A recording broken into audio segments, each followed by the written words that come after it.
My name is Disree, and I am passionate about personal development, well-being, and creating change.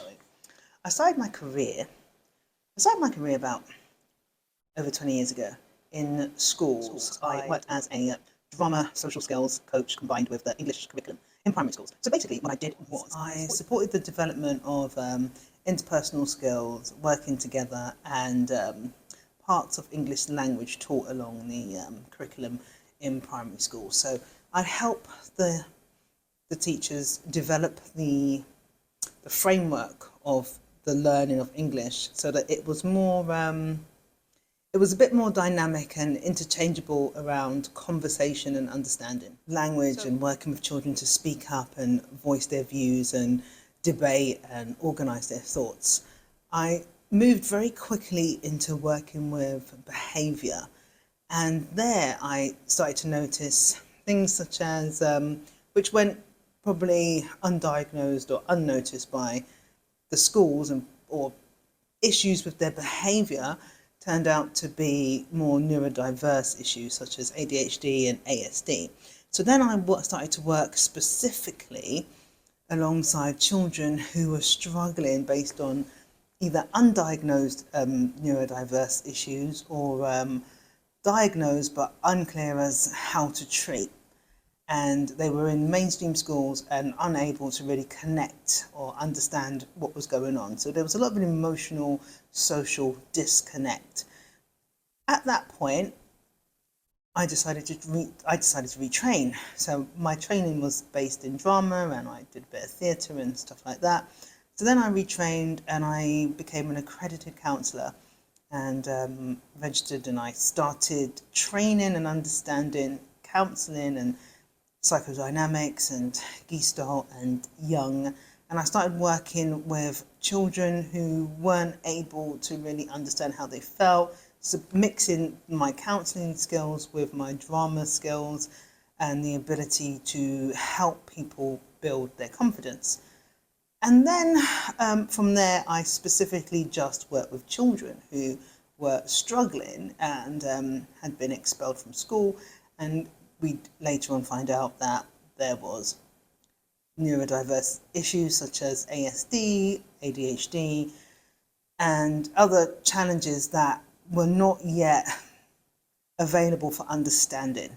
So I would help the school and the child and their family kind of find a happy medium of how to work together and help that young person deal with their emotions and be able to speak up and voice how they felt and locate their thoughts and how they felt and how to socialise. And then from there, I trained again. I furthered my understanding in psychology and behaviour, and I went to study REBT, CBT for a few years and qualified in that, and started to treat adults. So then I was working for Priory and other hospitals in Nuffield, and running a private practice where I worked with adults who were anxious, depressed, neurodiverse, diagnosed issues, addiction, conflict resolution, couples, and some young people. But I don't spend most of my time with young people, as I spent the majority of my career in schools working predominantly with young people. So the last 7 years of my adult. So I became an integrative therapist. Once I studied REBT and started to explore things like CFT and ACT, and see how they are used and combine them with a bit of schema therapy alongside REBT, and fusing the whole thing with my strong basis in counselling, I was able to create bespoke treatment plans for my clients, my patients. And I saw a lot of my main modality being CBT, being solution focused. I was working in the City of London, and I would see mainly the young professionals in that area.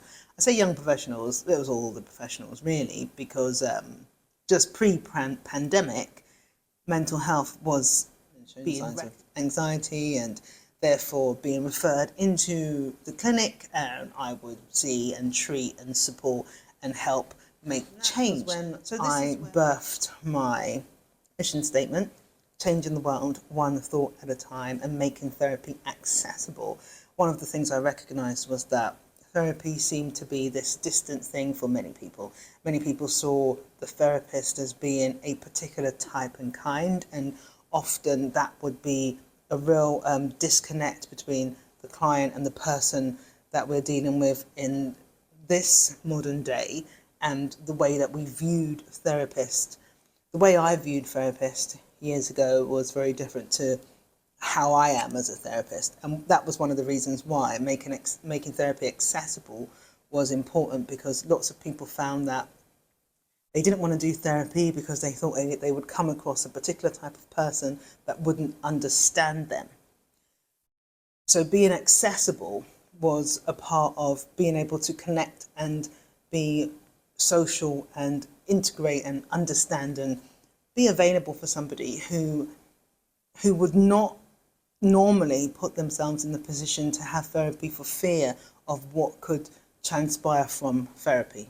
Because when I first went to therapy when I was in my late teens, I found it difficult to connect with the therapist. I felt very alien. I felt like the therapist couldn't understand me. In fact, the therapist didn't, and the rapport wasn't there. So I endeavoured to bridge that gap. So changing the world one thought at a time is the target for how I practice using CBT as the framework for helping people understand their cognitive flow and make change happen. And making therapy accessible is the way that I relate to my patients and clients, and the support I give them, and the way I adapt treatment plans and all of the plans and ideals that I have around supporting the therapeutic alliance towards the end of therapy, so that in a way, using the Maslow, that people feel can create their own actualization. And often, more often than not, people would get to that transition. So the way in which I use CBT, practice CBT, is not the classic Aaron Beck manner. It's a mixture of Albert Ellis, mainly, CFT, ACT, schema, using the framework and the ideals of Maslow, some Gestalt. It's a mixture. And it's very bespoke, and it's very much about the individual. So making therapy accessible was a huge deal for me, because I felt therapy was not accessible, and that people found that it was a disconnect between therapy and themselves. So this was a real journey in developing my practice and developing the way I interact with patients and clients. So over the past 7 years, I mean, you could say I've had at least, well, thousands of practice hours in the past 7 years. I've seen hundreds and hundreds of patients and clients, and supported lots and lots and lots of people. And in doing so, seeing how it works and seeing how effective the methods are, making therapy accessible is a real driver for me, and hence was born the ideas to create therapy courses in which people can access anywhere in the world and help find their triggers, understand their thought process, be able to do some journaling, explore how to interpret and understand their thoughts and their views, use some disputation, start unpicking their own beliefs, creating new beliefs, effecting their own change, building on their confidence, reducing their safety behaviors, creating a way of functioning that was not just about coping and managing, but about thriving and living and moving forward. So this is Disree Shaw, changing the world one thought at a time. And as you go through this website, you'll see that there's a lot that you can get involved with without even having to contact me, because this is a resource. My aim is to help people. I am passionate about people. I'm passionate about personal development. I'm passionate about well-being. I'm passionate about change. I am passionate about people living comfortably. Not necessarily the best version of you, but the most comfortable, accepting, most reliable, most loving version of yourself towards yourself. Because when you can do that for you, you'll be able to do that outward as well. So that's about me. Where am I ready?